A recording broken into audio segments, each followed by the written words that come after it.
Zaten içeri girdiğinizde nefes alamıyorsunuz parkın içine, açık alan olmasına rağmen. İnsanlar farkında bile değil ne kadar pahalı bir heykele baktıklarının. Lan ödüm koptu, Allah cezanı vermesin. Zaten burada bir mafya bilmem ne anlatıyorsun. Bu yolu da yapmak için milyonlarca dolar harcamış. Tabii hükümet burayı yok etmeye çalışıyor. Neden böyle bir hapishane var? Buraya dünya güzellerini, Venezuela güzeli, Kolombiya güzeli.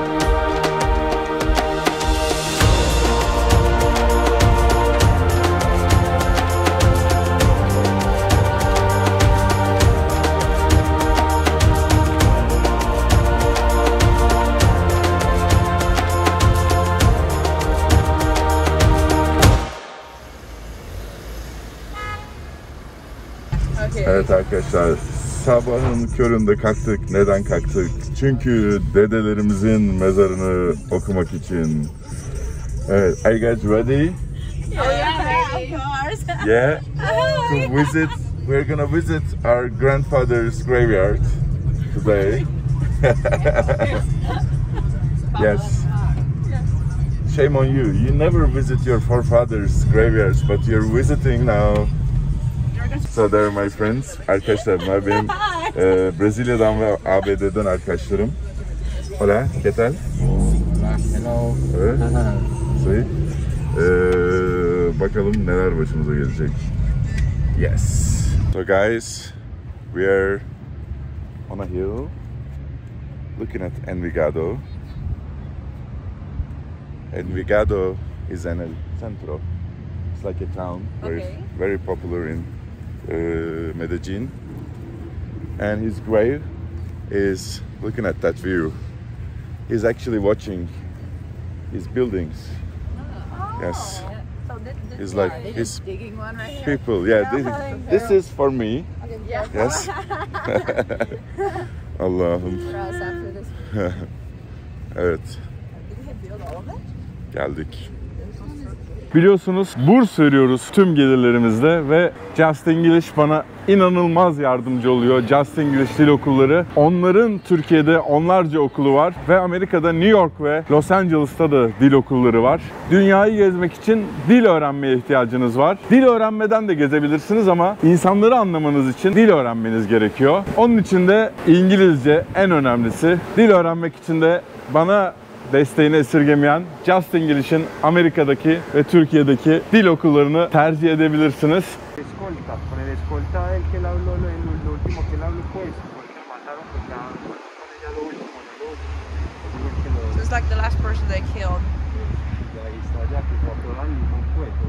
Ah, sí, he was él estuve con Acompañó hasta lo último. Sí, sí, ya sí. los otros escoltas le entregaron. Sí. Bu abimiz bize mezar hakkında görüyorsunuz bu arada Pablo Escobar'ı mezarını ziyaret eden bir sürü kişi var. Çok seviliyor bazı kesimler tarafından. %50'si de şehrin yani büyük bir kısmı da sevmiyor. Onunla anılmak istemiyorlar. Ama ben böyle ilginç bir durumu size aktarmak için geldim. Bu Gustavo Gaviria. Bu kuzeni Narcos dizisinden hatırlarsınız, ortağı aynı zamanda şapkalı bir adam vardı. Gustavo Gaviria.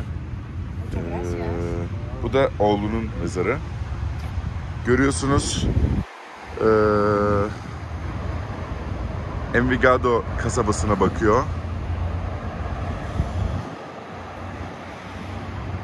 Çok fazla işi gücü Envigado'da olduğu için bu kasabayı seviyormuş. Mezarını da tam Envigado manzaralı yapmışlar. Bu dediğim gibi çok sevdiği kuzeni ve oğlu ve bizim iki kız, diğerleri Kolombiyalı ziyaret edenler.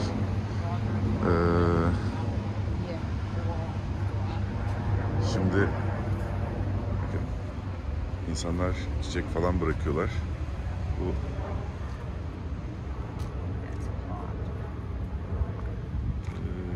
ailesinin üyeleri, bir de yanında en son öldürülen Limon diye bir adam varmış.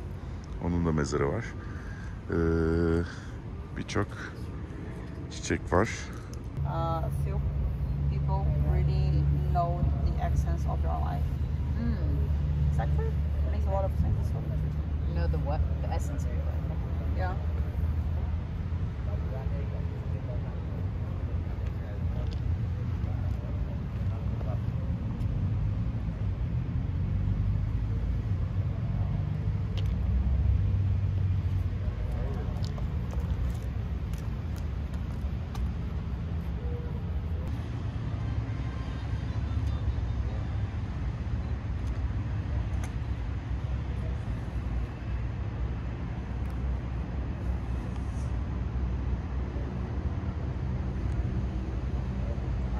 Hágale que yo vea que no consigo más tiempo que tenga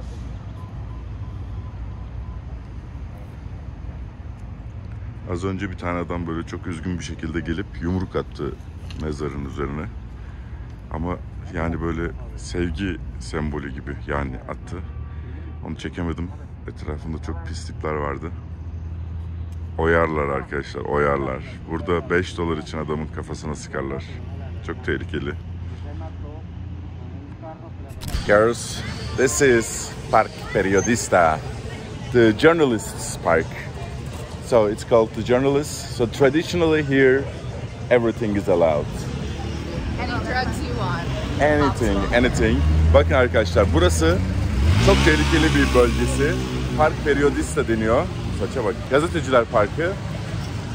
Burada her şey serbest. Polis dışarıda bekliyor, şey yapıyor. Her şey. Zaten içeri girdiğinizde nefes alamıyorsunuz parkın içine, açık alan olmasına rağmen. Böyle dev bir ağaç var. Burada polis olmasına rağmen her şey serbest. Geleneksel olarak serbest bırakmışlar bu parkta. Çok ilginç. Gazeteciler Parkı. İçeri giriyorsunuz, başınız dönmeye başlıyor zaten. Her neyse, tabii böyle şeyleri kullanmayın.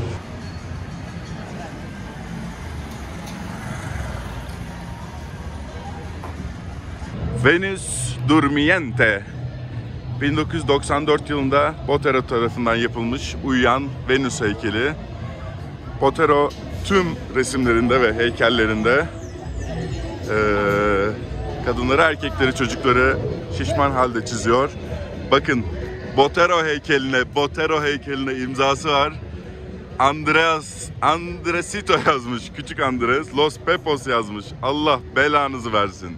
Bakın, bu heykel paha biçilmez bir heykel. Ama insanlar farkında bile değil ne kadar pahalı bir heykele baktıklarının. Daha da çok var. Burada 4 tane var sadece. Biri patlamış.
police came, shit. The police came.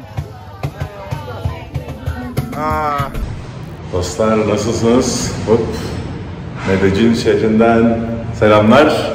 Ne yapıyoruz? Bugün Pablo Escobar'ın izini takip etmeye devam ediyoruz. La Catedral, kendisi için özel olarak yaptırdığı hapishaneyi bulmaya çalışacağız bugün. Tabii şehirden bayağı uzakta. Oha! Çekirgeye bakın. Kaçıncı kata çıkmış ya? Henüz 15-16. katta yaşıyorum ben. Sabahın köründe kalktım yine. Hadi bakalım, yollara düşüyoruz.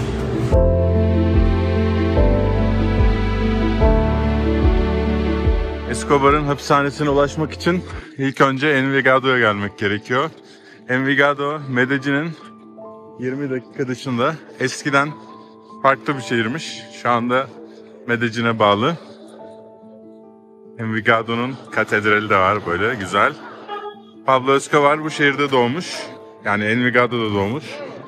Onun için katedralini de, yani hapishanesini de Envigado'ya yaptırmış. Hala. Tabi burada değil hapishane. Bayağı yürümemiz gerekiyor. Nehirleri aşacağız. Şelaleleri aşacağız. Zorlu bir gün olabilir.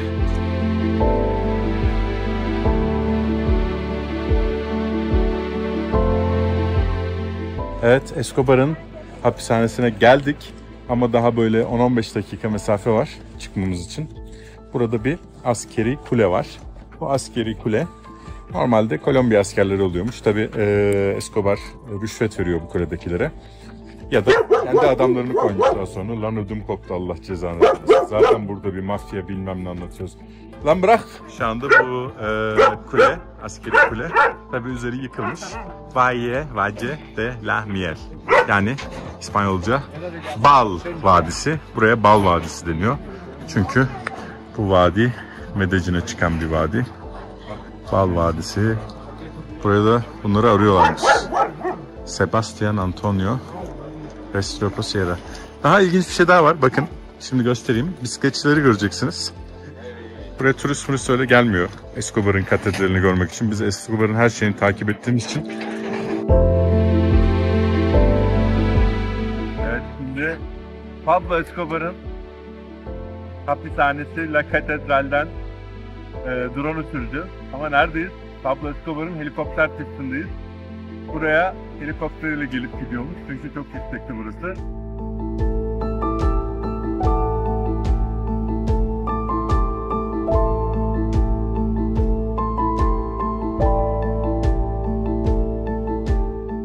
Evet, ben bayağı küçük bir tepenin üzerinde olduğunu zannediyordum La Catedral hapishanesinin.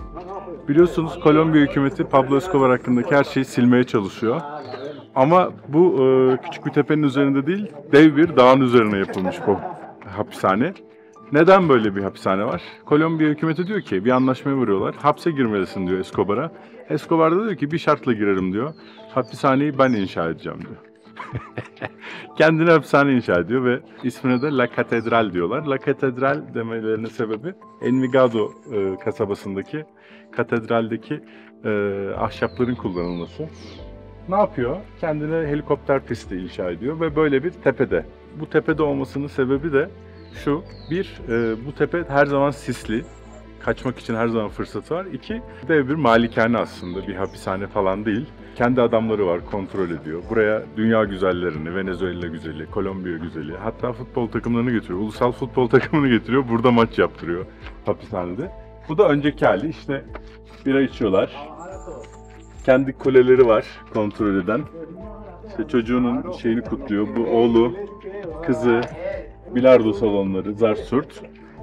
Adamları, asker üniformaları giymişler. Bu şekilde. Şu anda ise tabii hükümet burayı yok etmeye çalışıyor, bu izleri. Aslında tarihin bir parçası bu. Şu anda ise huzurevi. Şu andaki o binaların bazıları yıkılmış, bazıları yıkılmamış. Huzurevi olarak, Katolik bir huzurevi olarak kullanılıyor.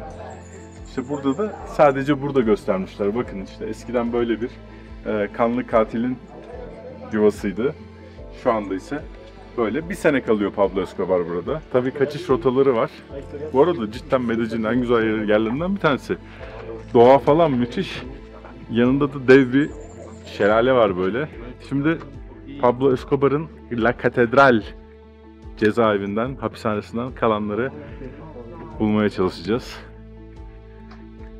Bayağı Medellin 1500 metrede, burası temiz 2500-2600 var. Bir 1000 daha çıktık yani üzerine. Ve çok ilginç bir şey var. Yanımızda arkadaşımız var. Kendisi inşaat mühendisi. Bu yolu dedi, yani ABD'li, bu yolu dedi yapmak için milyonlarca dolar harcamış olmalı dedi. Gerçekten yolun üzerinde doğru dürüst ev yok. Hiçbir şey yok. Kendi için adam yol yapmış ve böyle bayağı güzel bir yol. O zaman için tabii ki milyonlarca dolar harcamış ama onun için para değilmiş bu hiçbir zaman. Hadi bakalım gelin. Katolik rahipler giriş yasak diyor ama ben Katolik olmadığım için dinlemiyorum.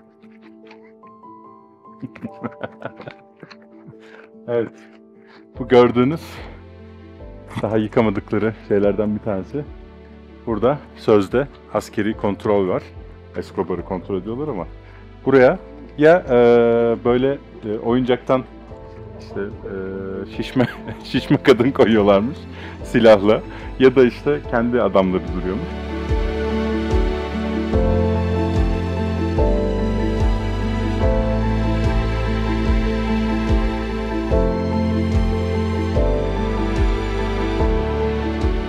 Şimdi kaçış rotalarından bir tanesini gösteriyoruz size ama bu kulübe şu anda muhtemelen içinde birisi yaşıyor. Şimdi devamlı kadınlar geliyor, dünya güzelleri falan geliyor ya buraya. Ne yapıyorlarmış? Tabii yüzlerce kişi partiliyor orada. Uyuşturucu kullanılıyor, kafaları iyi. Bir sürü de tabii ki silah var, otomatik silahlar var, çok tehlikeli. Kadın var, alkol var, her şey var. Tabii ki erkekler arasında kavga da çıkabilir diye buraya silahları yiyorlarmış ki birbirlerini öldürmesinler diye. Burası o silahların saklandığı yermiş.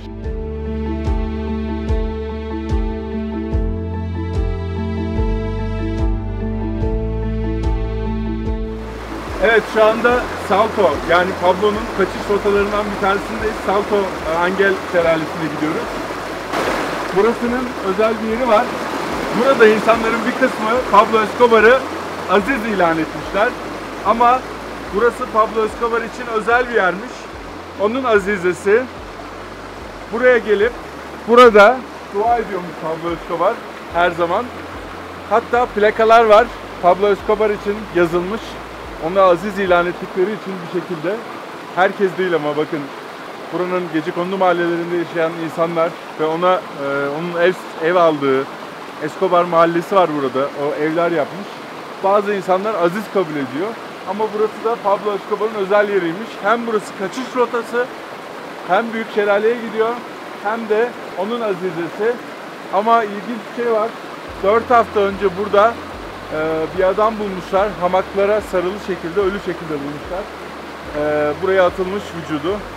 Hala Escobar öldü ama hala burada cinayetler, uyuşturucu ticareti fazlasıyla devam ediyor. Yani Escobar'ı silmeleri, uyuşturucu ticaretini bitirmemiş. Katlamış durumda dünyada uyuşturucu ticareti. Şeytan bir adam ama şeytanlar değişmiş sadece. Escobar'la olay bitmemiş, katlanarak devam ediyor. O şeytanları da Kolombiya halkı biliyor aslında kim olduğunu. Devam edelim.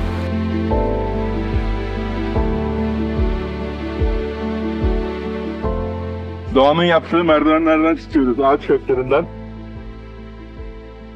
Şu güzelliğe bakın be, şu güzelliğe bakın be. Muhteşem değil mi? Muhteşem ya.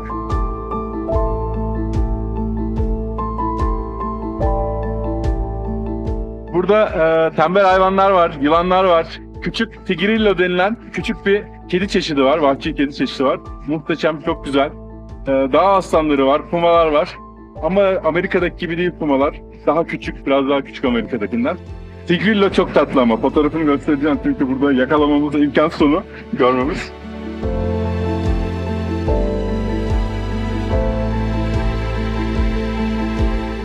Pablo Escobar'ın kaçış rotalarından bir tanesini takip ettik. Angel, Melek Şelalesi'ne geldik. Melek Şelalesi'nde tabii ilk iş drone'umu uçurdum.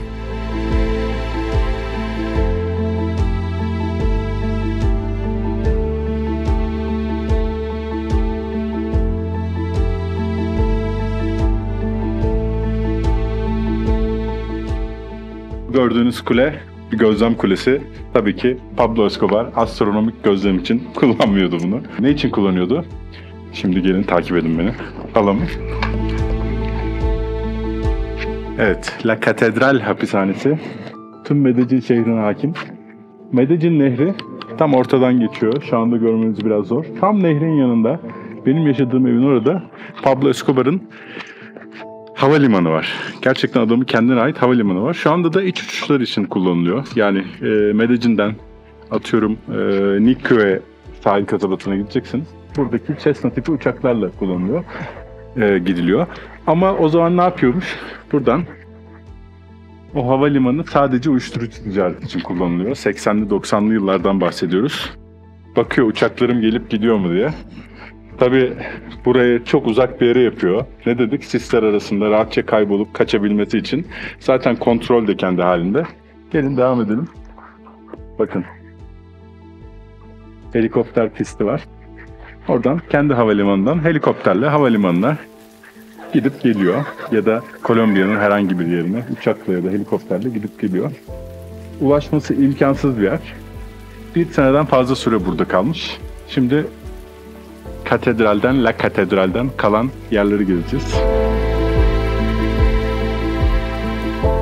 Ormandan geldik Escobar'ın hapishanesine. Tabii yağmur yağdığı için bütün rahibeler vesaire kaçtı. Bize kaldı. Burada çok önemli bir şey var. Gerçekten kimsenin giremediği. Şimdi sizi heyecan bastı. Vallahi yakalarlarsa götümü kesecekler bu sefer. Arkadaşlar burada Siyah İsa var ve Siyah İsa'nın etrafı Uzi silahlarıyla heykel haline getirilmiş. Etrafı kaplanmış. Kapatmışlar ama biz Türk'üz girerek. Ulan neler? Aha vallahi çekebiliyorum. Siyah İsa. Gerçekten de Uzi'ler var etrafında. Ve precaution koymuşlar, giriş yasak. Kapıyı kapatmışlar içeriden. Uzi'ler. Pablo Escobar'ın kafası böyle bir şey arkadaşlar. Düşünün. Adam kafayı yemiş yani. İsa'yı siyah yapmış.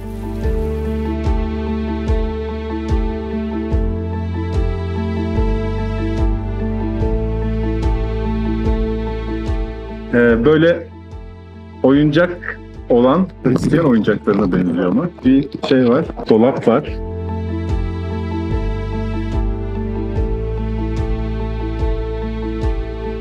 Gerçekten çok etkileyici, çok ilginç bir İsa var. İlk defa böyle bir şey görüyorum ben. Gerçekten acayip kafalarmış bunlar ya. Evet arkadaşlar, hayat böyle heyecanlı gider.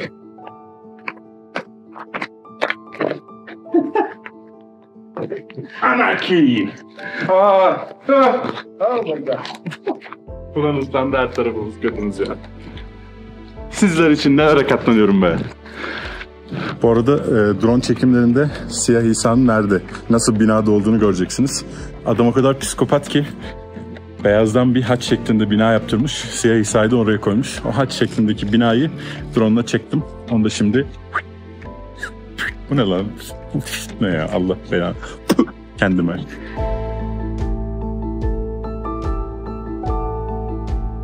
Burası da Escobar'ın parti binası. Burayı da kapatmışlar ama burayı rahatça görebiliriz. Burada partiliyorlarmış. Burada partileyen ünlü isimler kimler? Frank Sinatra, dünya güzelleri. Açamıyoruz kapıyı. Açamıyorsak buradan gireriz.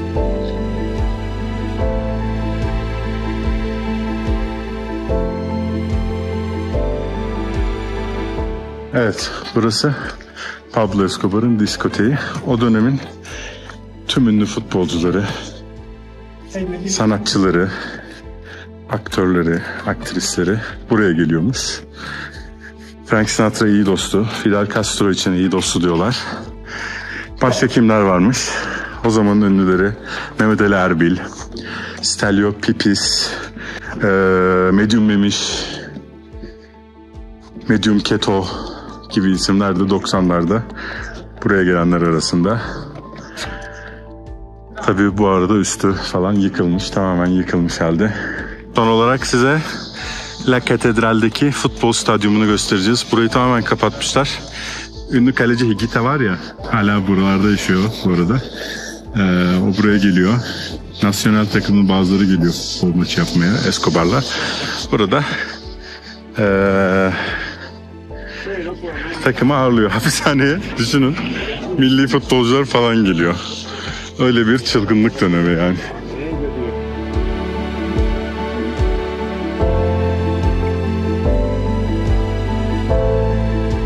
Pablo Escobar'ın izinde bugün de Pablo Escobar'ın kendine yaptırdığı katedral hapishanesini izlediniz. Bu arada YouTube kanalımı takip ederseniz çok memnun olurum. Tüm gelirleri öğrencilere ya da öğrenci kalanlara diyelim, gençlere ve genç kalanlara burs olarak dönecek.